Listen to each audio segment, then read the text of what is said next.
Welcome to the Windows Computer and Technology channel, and of course we just add the 400 million number for Windows 11 and possible reach of 500 million by early 2024, which of course brings us to how much is there left of PCs with Windows 10. So if we go by numbers and by what has happened in the last few years. The last number for Windows 10 dates back a long time, and it was 1.5 billion PCs running Windows 10. We had a pandemic that made PC sales go through the roof, which means there was actually probably more PCs at some point than there were before when that number was announced. So, but we'll use for the purpose of what we know and what we don't know, the 1.5 billion number. So 400 million.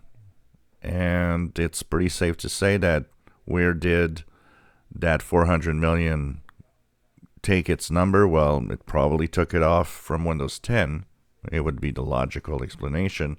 Yes, there's new PCs in there for sure.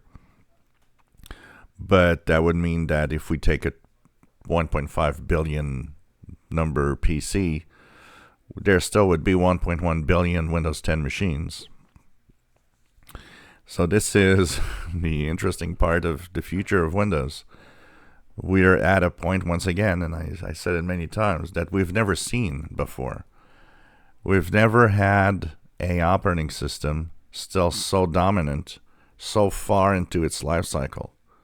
We've had some popular operating systems. Windows XP was one of them, and Windows 7, lingered for a long time. But all were in steep decline when new systems arrived. Windows 7 started declining slowly with Windows 8, but it declined really fast, much faster when Windows 10 was there. And when Windows 10 appeared, Windows 7 was not even at the level that Windows 10 is right now. It's very obvious that Windows 10 is the most popular Windows ever made. There's no question about that. It is definitely the operating system that most people, almost any PC Windows user probably used. There were some operating systems that some people did jump over. But here it's obvious that this Windows 10, this is used by almost everybody. So kind of interesting to see that we are 8 years, more than 8 years into Windows 10 now.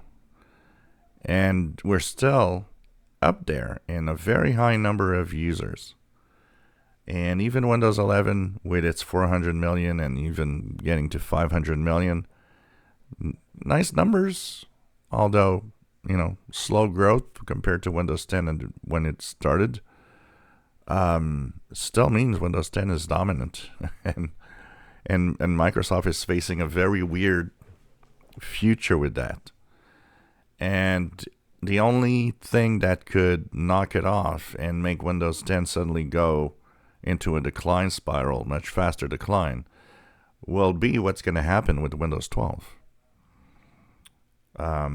But I'm still extremely curious as to know what will be the number of Windows 10 users in October of 2025 when end of support is supposed to arrive.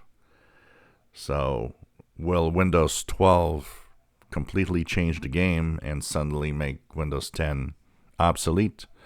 That's going to be an interesting thing to watch. And what if we still have 5, 6, 700 million people using Windows 10 in 2 years? Microsoft's going to have to take some decisions on that. If you enjoy my videos, please subscribe, give us thumbs up. Thank you for watching.